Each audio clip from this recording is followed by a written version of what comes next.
दो आशीष के गुरुवर, फिर ये तरस तुम्हारा हो। ऐसा दो आशीष के गुरुवर, फिर ये तरस तुम्हारा हो। जब भी तरस हो मेरे गुरुवर, सिर पर हाथ तुम्हारा हो, सिर पर हाथ तुम्हारा हो। बोलो पंच परमेष्ठी भगवान की जय। 1000 श्री आदिनाथ भगवान की जय। बोलो आचार्य भगवान गुरुवर श्री विशुद्ध सागर जी महाराज की जय। जय बोलो मुनि श्री सुप्रभ सागर जी महाराज की जय। मुनि श्री प्रणत सागर जी महाराज की जय। जय जन बंधु, स्वागत करता हूँ मैं आप सभी का आपके लोकप्रिय कार्यक्रम सम्यक समाधान में। एक ऐसा कार्यकारी उपाय, एक ऐसा प्लेटफॉर्म जिसके माध्यम से देश विदेश के श्रावक गण के मन में उठने वाले विकल्प है, उन विकल्पों का सम्यक समाधान साक्षात पंचम परमेष्ठी साधु परमेष्ठी मुनि सुप्रभ सागर जी महाराज के मुखारविंद से हम सभी प्राप्त कर रहे हैं। कैसा वह अहोभाग्य का क्षण होगा और यह कार्यक्रम है कि जिसके माध्यम से मुनिश्री अपने समय में से समय निकालकर हम सभी के लिए सम्यक समाधान प्रदान कर रहे हैं। उनकी यह महती अनुकंपा है कि समाज के ऊपर जिनके माध्यम से जो समाज में उठने वाले विकल्प है, जो मन में उठने वाले विकल्प है, उन विकल्पों का समाधान हम सभी प्राप्त कर रहे हैं। शुरू करते हैं आज के उस सम्यक समाधान की अनुपम बेला को। मुनि श्री प्रणत सागर जी महाराज से यह निवेदन करते हैं कि हे स्वामी, आपके इस अनूठी शैली से इस कार्यक्रम का संचालन करते हुए गति प्रदान करें। नमोस्तु नमोस्तु नमोस्तु महाराज जी। ओम नमः सिद्धेभ्य। कीर्त्या महत्या भुवि वर्धमानं त्वं वर्धमानं स्तुतिगोचरत्वं निलीसवास्मो वैमध्यवीरम्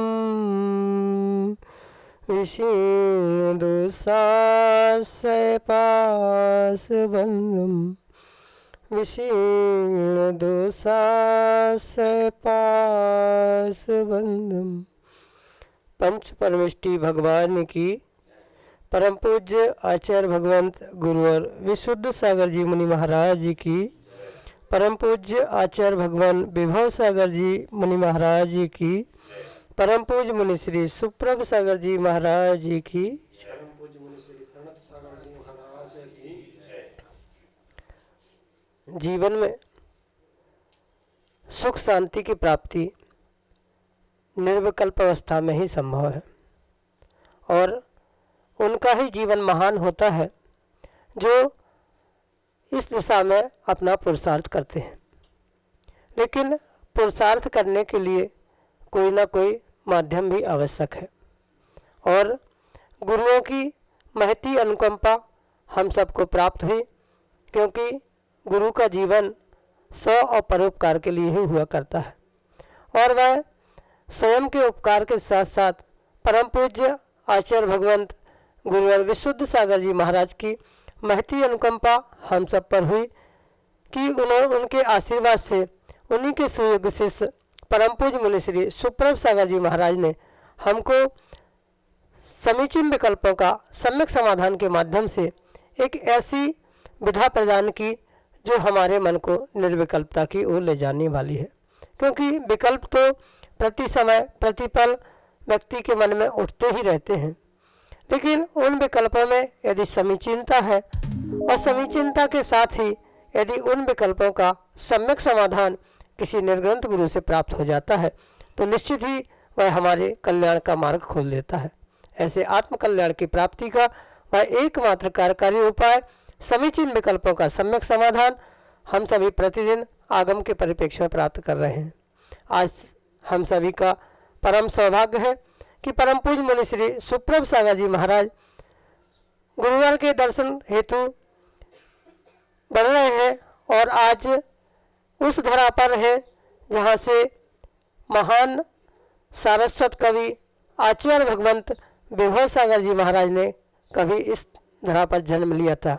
ऐसे उस किशनपुरा मध्य प्रदेश की धरा से आज का सम्यक समाधान आप सभी के लिए प्रारंभ करते हैं और आज के पहले विकल्प के लिए सिवनी मध्य प्रदेश से तरुण कुमार जैन परम पूज्य मुनिश्री के श्री चरणों में बारंबार नमोस्तु निवेदित करते हुए अपना समीचीन विकल्प रख रहे हैं कि गुरुवर, गुरु के आशीर्वाद से यदि हमारा कोई कार्य पूर्ण हो जाता है तो गुरु का उपकार कैसे करें, कैसे चुकाएं, क्योंकि ऐसा कहा जाता है कि गुरु का उपकार कभी चुकाया नहीं जा सकता। हमारे समीचीन विकल्प का सम्यक समाधान करते हुए हमारा मार्गदर्शन करने की अनुकंपा करें। नमोस्तु भगवान, नमोस्तु। ओम नमः सिद्धम। परम पूज्य आचार्य भगवान गुरुवर विशुद्ध सागर जी महाराज की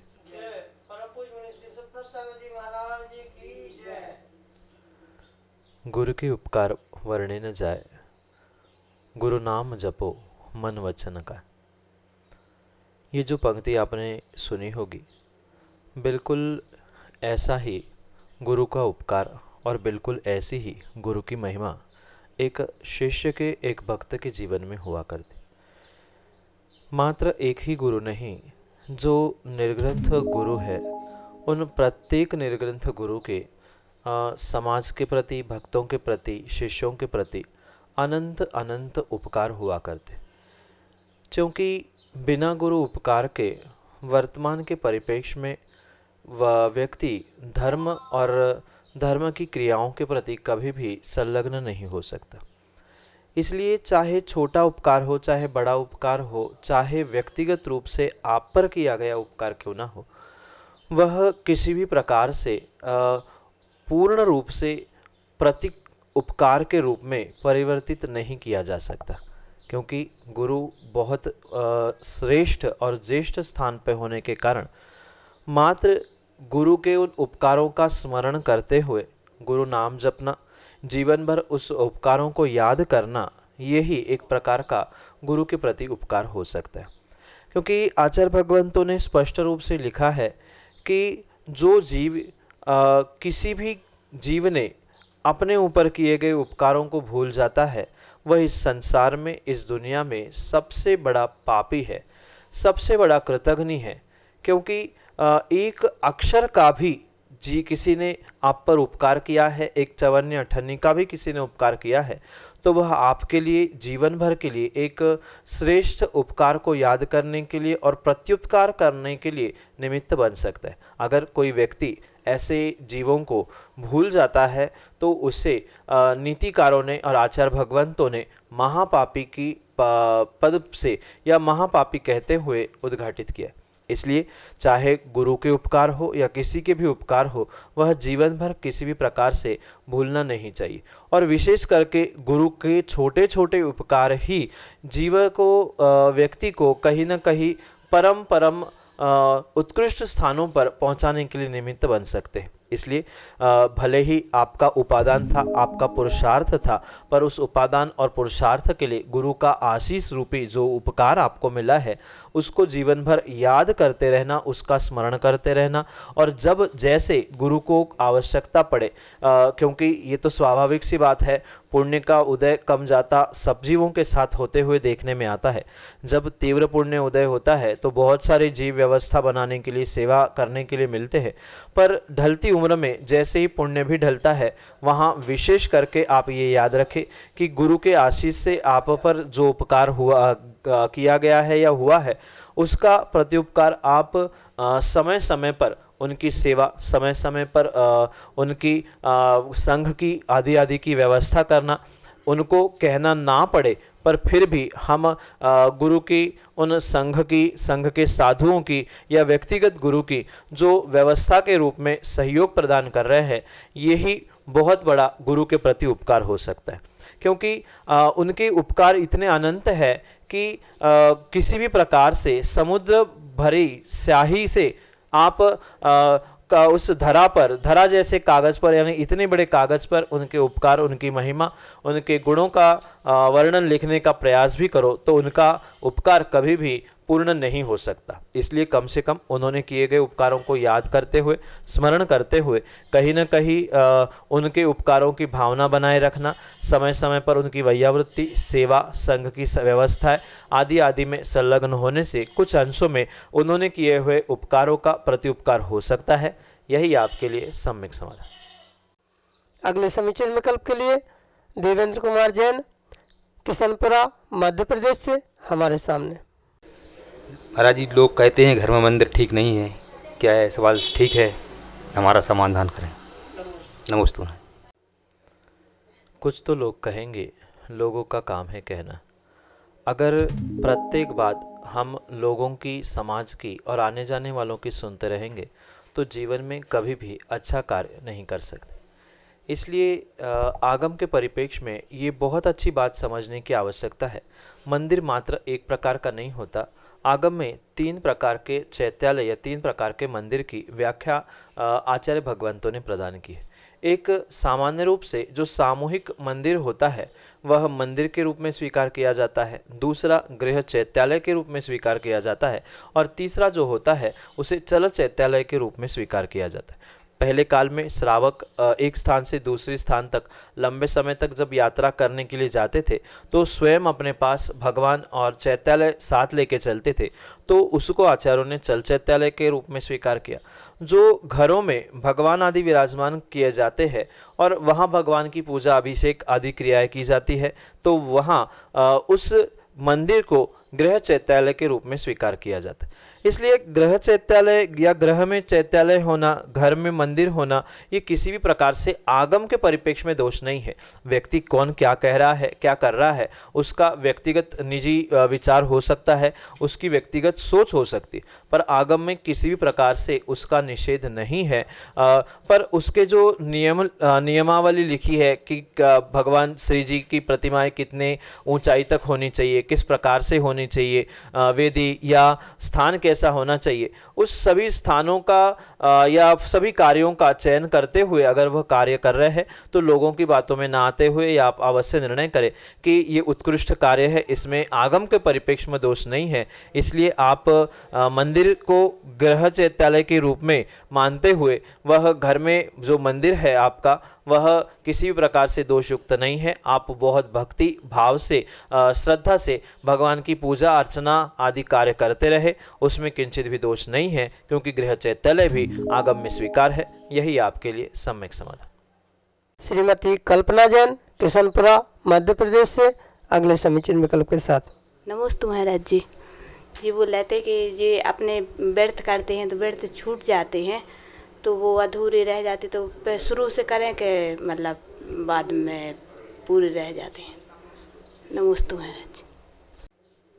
माँ, व्रत तो पूर्ण करने पर ही पूर्ण स्वीकार किए जाते हैं। अन्यथा माना कि कुछ विषमता के कारण आपने व्रत प्रारंभ किए और बीच में छूट गए या पूर्ण नहीं कर पाए तो वह सदोष व्रत ही कहलाता है, जब तक वह व्रत पूर्ण ना हो। उत्कृष्ट बात तो यही थी कि व्रत छूटे ही ना, या जो व्रत का क्रम चल रहा है उस क्रम से वह कभी भी खंडित ना हो। पर कुछ विषमता के कारण, क्वचित कदाचित अन्य भी कारणों के निमित्त से अगर समय पर, यानी जो निर्धारित कालावधि थी या अष्टमी चतुर्दशी का व्रत था, तो वह पूर्ण नहीं कर पा रहे हैं, तो कम से कम आने वाले समय में, यानी वह समय बीच में जो गैप हो रहा वह छोड़कर पुनः आने वाले समय में उसे प्रारंभ करते हुए आगे बढ़ाने का पुरुषार्थ करें और पूर्ण करने का पुरुषार्थ करें, क्योंकि अधूरा व्रत कभी भी हितकारी नहीं हो सकता। इसी बात को ध्यान रखते हुए उस व्रत को आप पूर्ण करने का प्रयास करें, तभी वह व्रत पूर्ण माना जाएगा। जब जो व्रतों की यानी उपवास एकासन आदि की जो संख्या है उस संख्या के अनुसार अगर आपने पूर्ण किया है तो ही वह परिपूर्ण रूप से पूर्ण व्रत माना जाएगा, अन्यथा वह सदोष व्रत आपके हित में नहीं है। यही आपके लिए सम्यक समाधान। अगले समीचीन विकल्प के लिए हमारे सामने है देश के विख्यात प्रतिष्ठाचार्य पंडित महेश जी डीमापुर। नमस्ते गुरुवर। हे गुरुवर, वर्तमान समय में अनेक विद्वान एवं साधु भगवंत हमारे आमनाय के प्रवर्तक परम दिगंबर जैनाचार्य आचार्य भगवान कुंदकुंद स्वामी को जैनाभाषी घोषित करने का प्रयास कर रहे हैं। हे गुरुवर, कृपया बताएं, क्या ये उचित है? क्या आचार्य कुंदकुंद जैन नहीं थे, या उनके जो कथन हैं जैन आगम के विपरीत हैं, जैन दर्शन के विपरीत हैं? अपना मार्गदर्शन प्रदान करने की कृपा करें। नमोस्तु गुरुवर, नमोस्तु गुरुवर, नमोस्तु गुरुवर। पंडित प्रवर, मेरी अपेक्षा से जो कुंद स्वामी को जैनाभासी कहते हैं वे स्वयं ही सबसे बड़े जैनाभासी हैं। उन्होंने आज तक जैन धर्म, जैन दर्शन और जैन सिद्धांत को, जैन अध्यात्म को शायद समझा ही नहीं है। इसका ही ये प्रतिफल है कि वे कुंद स्वामी जैसे महान आचार्य भगवंत को जैनाभासी घोषित करना चाहते हैं। जो जिसमें रुचि रखता है या जिसे जो पसंद होता है वह वही कार्य करने का प्रयास करता है या उसकी ही पुष्टि करने का प्रयास करता है। और शायद वे कहीं ना कहीं किसी पंथ या किसी आमना की मात्र पुष्टि करने के चक्कर में ये भूले जा रहे हैं कि हम कितना बड़ा आघात अपने जैन परंपरा पे, जैन धर्म में और आचार परंपरा पे कर रहे हैं। क्योंकि अगर हमारे जैन धर्म से, जैन दर्शन से और जैन आगम से कुंद स्वामी का नाम हट जाएगा तो वर्तमान में हमारे पास आगम के नाम पर कुछ भी शेष रहने वाला नहीं है। इसलिए बहुत अच्छी बात उन जीवों को भी समझने की आवश्यकता है और सभी जीवों को समझने की आवश्यकता है। जब आचार्य भगवंतों ने मंगलाचरण करते हुए वर्धमान स्वामी के बाद गौतम गणधर के बाद में अगर किसी आचार्य भगवंत का नाम लिया है तो वे कुंद स्वामी हैं। क्या आज के विद्वान और तथाकथित जीवों के अभिप्राय से क्या पूर्वाचार्यों के अभिप्राय खोटे हो सकते हैं? कदापि नहीं हो सकते। किसी भी प्रकार से वर्तमान के आचार्य भगवंत, वर्तमान के विद्वानों की अपेक्षा से हमारे पूर्वाचार्यों का अभिप्राय, उनकी सोच, उनकी दृष्टि, उनका चिंतन बहुत विशाल था। तो हमें तो पूर्वाचार्यों की बात स्वीकार करते हुए कुंद स्वामी को जैन धर्म का, अध्यात्म का और द्रव्यानुयोग का प्राण मानते हुए जैन दिगंबराचार्य के रूप में ही स्वीकार करने की आवश्यकता है। मात्र चंद कुछ क्रियाओं को लेकर अगर कुंद स्वामी को ही हम जैनाभास घोषित कर देंगे तो ये कभी भी वर्तमान के भी परिप्रेक्ष्य में हो या भूत या भविष्य के भी परिप्रेक्ष्य में किंचित भी समाज के और दिगंबर जैनाचार्यों के हित में हो ही नहीं सकता। भले ही आप अपने पंथ आमनाएं की पुष्टि करते रहे, पर दूसरों पर टीका टिप्पणी करना, दूसरों को निषेध रूप उद्घाटित करना, ये आगम सम्मत बात नहीं है। इसलिए भले ही उनके उस अध्यात्म के, द्रव्यानुयोग के गहनतम सिद्धांतों को ना समझने के कारण आप उन्हें जैनाभासी घोषित करना चाहते हैं, पर आगम के परिप्रेक्ष्य में और वर्तमान में हमारे भी परिप्रेक्ष्य में कुंद स्वामी किसी भी प्रकार से जैनाभासी न थे न होंगे। क्योंकि उनका जो कथन द्रव्यानुयोग का, अध्यात्म का मिलता है, उनका जो अभिप्राय है वह ना समझने के कारण निश्चय नहीं की बात कहाँ और कैसे प्राप्त करनी है, वहीं पर व्यवहार से क्या व्याख्यान होता है, ये ना समझने के कारण, उस व्यवहार निश्चय का तालमेल ना बिठाने के कारण ही तथाकथित विद्वान वर्तमान में कुंद स्वामी को जैनाभासी कहते हुए दिगंबर आमनाओं से उसे दूर करने का प्रयास कर रहे। पर अगर दिगंबर आमना से कुंद आचार्य जैसे महान आचार्य दूर हो जाएंगे तो हमारे पास कोई भी आगम ग्रंथ ऐसा नहीं रहेगा जिसकी बदौलत हम द्रव्यानुयोग के गहनतम सिद्धांतों को या अध्यात्म की गहनतम बातों को प्राप्त नहीं कर सकते। इसलिए कोई कुछ भी कहता रहे पर किसी के कहने से कुछ नहीं होता। कोई व्यक्ति कितना भी जोर जोर से चिल्लाए कि ये घोड़ा दिखते हुए भी वो घोड़े को गधा घोषित करना चाहता है, तो वो तो घोड़े को गधा घोषित कर सकता है, पर घोड़ा कभी भी गधा हो ही नहीं सकता। जो है सो है, घोड़ा है सो घोड़ा है। कुंद आचार्य हमारे लिए दिगंबर परंपरा के एक महान आचार्य थे, आज भी है और कल भी रहेंगे। इसमें कोई भी विकल्प, कोई भी विवाद, कोई भी विचार करने की आवश्यकता है ही नहीं है। उन्हें समझने की आवश्यकता है कि किस अपेक्षा से उन्होंने कहाँ पर किस बात का निषेध किया है, किस बात की विधि की है। अगर उन नयों का, अभिप्रायों का ज्ञान उनके पास होगा तो वे कभी भी दिगंबर आचार्य कुंद स्वामी को जैनाभास के रूप में स्वीकार नहीं कर सकते या जैनाभास घोषित नहीं कर सकते। यही आपके लिए सम्यक समाधान। एक छोटा सा बालक अपने समीचीन विकल्प के साथ शिवम जैन, किशनपुरा, मध्य प्रदेश से।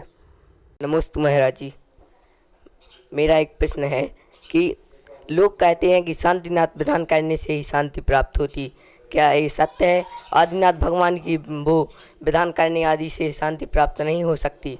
कृपया गुरुवार मार्गदर्शन दें। शांतिनाथ शांति देते हैं, शीतलनाथ शीतलता देते हैं। आदि जो जीवों के दिलो दिमाग में, मस्तिष्क में ये बातें बैठी है, ये वास्तव में सम्यक दर्शन में चल मल अवगाढ़ इन दोषों को देने वाली होती है। इसलिए इन दोषों को मिटाते हुए बेटा ये समझने की आवश्यकता है कि मात्र शांतिनाथ भगवान का शांति विधान करने से, शांतिनाथ विधान करने से ही शांति मिलती है, ज़रूरी नहीं है। आप किसी भी तीर्थंकर भगवान का विधान करो, चाहे आदिनाथ कर लो, मैं तो कहता हूँ आदिनाथ भी ना करो, आप तो ऐसे भगवान का विधान कर लो जिनका बहुत सारे लोगों को नाम ही नहीं पता है, चाहे वे वासुपूज हो, श्रेयांसनाथ हो, अनंतनाथ हो। किसी भी तीर्थंकर भगवान का आप अगर विधान करोगे तो नियम से आपको शांति मिल सकती है। अगर आपके भावों में विशुद्धि है, परिणामों में विशुद्धि है, आपकी श्रद्धा अगर मजबूत है, तो आपको परिपूर्ण रूप से किसी भी तीर्थंकर भगवान का विधान करने से शांति मिलनी चाहिए। पर जो वर्तमान में बहुत सारी मान्यताएं समाज के सामने और सभी के सामने आ रही है, उन मान्यताओं को लेकर जो तथाकथित जो विद्वान हैं या तथाकथित जो ज्ञानी जीव है, वो यही प्रदर्शित करना चाहते हैं कि शांतिनाथ भगवान के विधान से शांति मिलती है। जो आदिनाथ भगवान का भक्तांबर विधान है उसको करने से ही रोग बीमारियां ठीक होती है, या 64 रिद्धि करने से ऐसा होता है, ये करने से ऐसा होता है। उन विधानों को और जो भगवान हैं उनके उस अनंत अनंत गुणों को, अनंत शक्ति को जीव संकुचित करने का वर्तमान में प्रयास कर रहा है। ये कहीं ना कहीं हमारे धर्म के लिए, आने वाले समय के लिए एक बहुत बड़ा घातक निर्णय हो सकता है। इसलिए ये भ्रम छोड़े कि शांतिनाथ विधान करने से ही शांति मिलती है। आप 24 तीर्थंकरों में से किसी भी तीर्थंकर भगवान का विधान करोगे तो आपके लिए शांति अवश्य ही मिल सकती है। पराया आपको अपने भावों की विशुद्धि, क्रियाओं की विशुद्धि, इन सबको संभलते हुए करने की आवश्यकता है। जरूरी नहीं है कि शांतिनाथ भगवान मंदिर में होंगे तो ही शांति विधान करके हम उसकी शांति प्राप्त कर ले।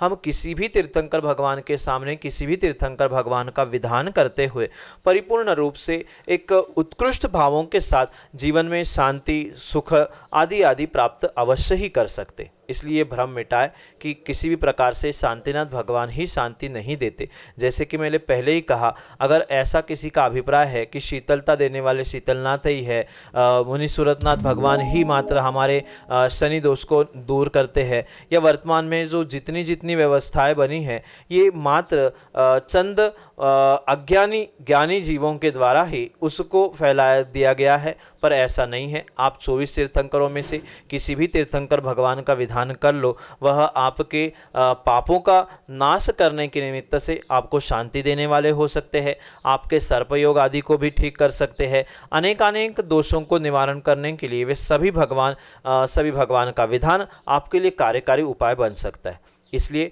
आप शांतिनाथ विधान के ही पीछे ना पड़े। अन्य भी जो तीर्थंकर भगवान आपको अच्छे लग रहे हैं, चाहे वह महावीर भगवान हो या 24 तीर्थंकरों में से किसी भी तीर्थंकर भगवान के, मैं तो कहता हूँ मात्र 24 तीर्थंकर विधान में ही नहीं, अपितु अन्य भी जो सामान्य रूप से विधान आचार्य भगवंतों ने और कई सारे जीवों ने लिखे हैं, तो उसका भी आलम्बन लेकर अगर हम कार्य करेंगे तो आपको शांति या जीवन में बहुत कुछ अच्छा मिल सकता है। क्योंकि मात्र भगवान के विधान से काम नहीं होता है, अपितु जो भी जीवन में शांति, सुख आदि मिलता है वह जीव के स्वयं के पुरुषार्थ, स्वयं के पुण्य और साथ साथ स्वयं में किए जाने वाले कहीं ना कहीं उस भावों की और क्रियाओं की विशुद्धि के द्वारा ही हो सकता है। इसलिए ये भ्रम को मिटाए और सभी भगवान का आपको जब जिस तिथि में, जिस वार को जो भगवान की पूजा अर्चना विधान करनी है, आप उसको भावों की विशुद्धि के साथ, क्रियाओं की विशुद्धि के साथ मन लगाकर करेंगे तो नियम से उससे आपको शांति मिल सकती है। यही आपके लिए सम्यक समाधान। जय जन बंधु, हम सभी अभी लाभ ले रहे थे सम्यक समाधान इस कार्यक्रम का।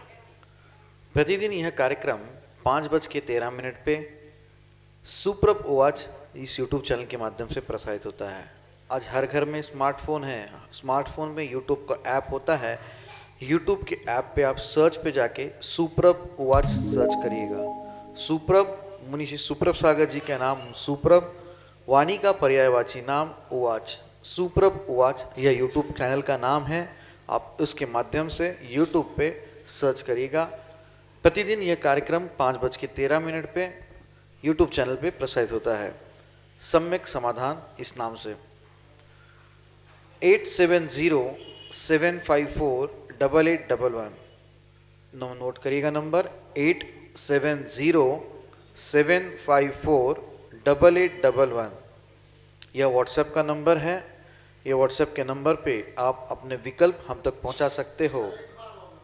8707548811 यह व्हाट्सएप का नंबर पे आप अपने ऑडियो मैसेज, वीडियो मैसेज या टेक्स्ट मैसेज या इमेज के साथ अपना विकल्प हम तक पहुंचा सकते हैं। कार्यक्रम में वो सम्मिलित करते हुए उसके सम्यक समाधान आपको यूट्यूब के माध्यम के द्वारा सुनाए जाएंगे। सम्यक.समाधान@gmail.com यह हमारे जीमेल की आईडी है। आप जीमेल की आईडी का प्रयोग करके भी अपने विकल्प हम तक पहुंचा सकते हो। प्रतिदिन मुनिषी के प्रवचन शाम को 7:40 पे जिनवान टीवी के माध्यम से प्रसारित होते हैं। आप घर बैठे मुनिषी के कार्यक्रम का, मुनिषी के प्रवचन का लाभ एवं अद्भुत ग्रंथ आचार्य भगवान शिवकोटि महाराज विरचित रत्नमाला, इस ग्रंथ का जो आज तक उजागर नहीं हुआ था, ऐसा ग्रंथ जिस पे मुनिषी ने अपनी ओजस्वी वाणी से प्रवचन किए थे, उस प्रवचन के अंश प्रतिदिन शाम को 7:40 पे जिनवान टीवी के माध्यम से प्रसारित होते हैं। आप घर बैठे प्रवचन का लाभ एवं स्वाध्याय कर सकते हैं। आज के लिए इतना ही। शेष अन्य कार्यक्रम के साथ हम आप तक जुड़ते रहेंगे। तब तक आप देखते रहें सुप्रभ उवाच और मुनिषी के चरणों में कोटिशा नमोस्तु नमोस्तु नमोस्तु।